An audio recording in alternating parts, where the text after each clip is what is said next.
कांग्रेस नेता रणदीप सिंह सुरजेवाला ने केंद्र सरकार पर निशाना साधते हुए कहा कि हमारी नीति रही है कि विकासशील देश ज्यादा ट्रैफिक लगाएंगे और विकसित देश कम। उन्होंने सवाल उठाया कि क्या मोदी जी ने इस डील से इसे उलट कर दिया है। ये पीठ थपथपाने की बात कैसे है। सुरजेवाला ने यूपीए मनमोहन सिंह सरकार में टैरिफ को केवल 3% बताते हुए कहा कि खेती के उत्पाद देश में ही बेचे जाएंगे। उन्होंने मांग की कि मोदी जी स्पष्ट करें कि इस डील का देश के किसानों की रोजी रोटी पर क्या असर पड़ेगा और कौन से उत्पाद खरीदे जाएंगे। आज मोदी सरकार ने एक बार फिर संसदीय परंपराओं और मर्यादाओं का उल्लंघन इसलिए किया कि वो देश की संप्रभुता से, देश की सॉवरेनिटी से जो खिलवाड़ हो रहा है भारत अमेरिका ट्रेड डील में, उस पर जवाब नहीं देना चाहते। रवायत साफ है, हर बार जब मंत्री सदन में बयान देते हैं तो उनसे सवाल पूछा, क्लैरिफिकेशन की शक्ल में सवाल पूछे जाते हैं। पर लोकसभा में भी राज्यसभा में भी पीयूष गोयल जी आए, एक रटा रटाया कल की तरह पढ़ा एक जवाब पढ़ा, जिसकी हिंदी भी दुरुस्त नहीं है, मेरे साथी संजय सिंह बता रहे थे, और वो पढ़कर भाग गए।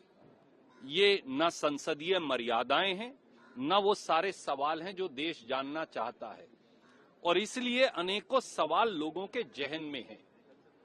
अमेरिका के जो यूएस ट्रेड रिप्रेजेंटेटिव हैं और वॉशिंगटन में व्हाइट हाउस की जो प्रेस सेक्रेटरी हैं, दोनों ने आज सुबह और कल रात को स्पष्ट बयान दिया कि इस पूरे द्विपक्षीय समझौते के स्पेसिफिक्स और डिटेल्स यूएस ट्रेड रिप्रेजेंटेटिव के पास हैं। पीयूष गोयल जी, आदरणीय मोदी जी, आप बताइए, अगर अमेरिका के यूएस ट्रेड रिप्रेजेंटेटिव के पास वो स्पेसिफिक और डिटेल्स हैं, तो हिंदुस्तान की संसद और हिंदुस्तान के लोगों को वो क्यों नहीं बताए जा रहे। सवाल बड़े सीधा सीधा है। इसके साथ साथ कुछ चुनिंदा सवाल और भी उठते हैं। ये साफ तौर से यूएस ट्रेड रिप्रेजेंटेटिव ने कहा कि भारत जो प्रोडक्ट्स अमेरिका को भेजेगा उस पर 18% टैरिफ लगेगा, पर अमेरिका जो प्रोडक्ट्स भारत को भेजेगा उस पर 0% टैरिफ लगेगा। ये कैसा द्विपक्षीय समझौता है जहां अमेरिका के प्रोडक्ट्स पर 0% और भारत के प्रोडक्ट्स पर 18%। वैसे भी हमारी एक डिफरेंशियल पॉलिसी रही है जहां डेवलपिंग नेशन ज्यादा टैरिफ लगाएंगे और डेवलप्ड नेशन जो है वो कम टैरिफ लगाएंगे।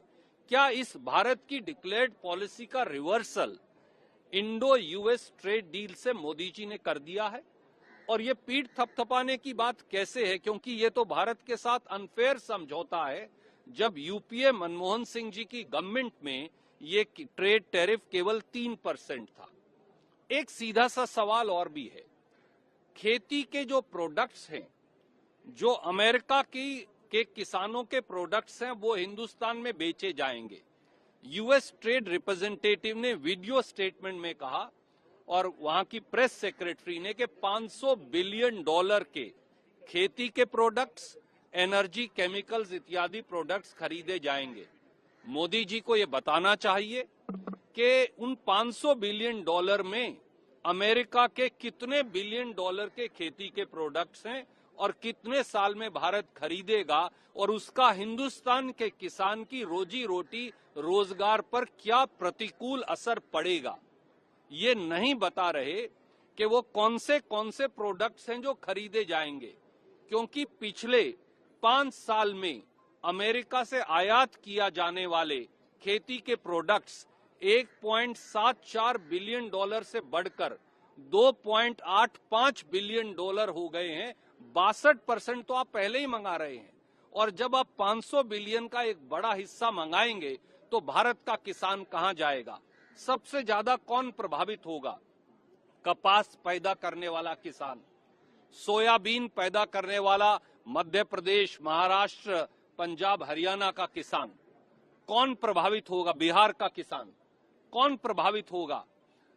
मक्का पैदा करने वाला पूरे उत्तर भारत और मध्य भारत का किसान कौन प्रभावित होगा? सेब लगाने वाला हमारा किसान, बादाम, अखरोट, पिस्ता लगाने वाला हमारा किसान, फल और सब्जी लगाने वाला हमारा किसान।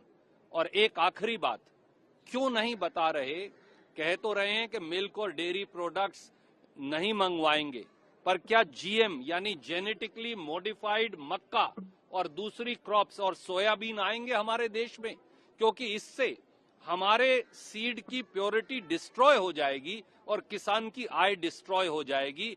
और क्या वो ये नहीं जानते कि दूध और मिल्क प्रोडक्ट्स जो अमेरिका के हैं उस पे हमारा सांस्कृतिक धार्मिक ऐतराज रहा है, क्योंकि वहां के जो मवेशी हैं, गायें और दूसरे मवेशी, उनको कैटल फीड, मांस और दूसरी चीजें फीड की जाती हैं, इसलिए वो कभी हिंदुस्तान की सर्टिफिकेशन को पूरा नहीं करते।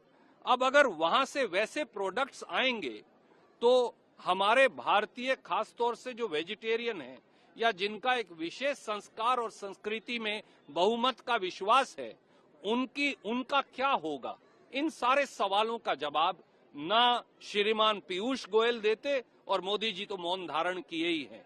मैं अब अनुरोध करूंगा संजय सिंह जी से, जो इसको मुखरता से उठाते रहे हैं, कि वो अपनी बात कहेंगे।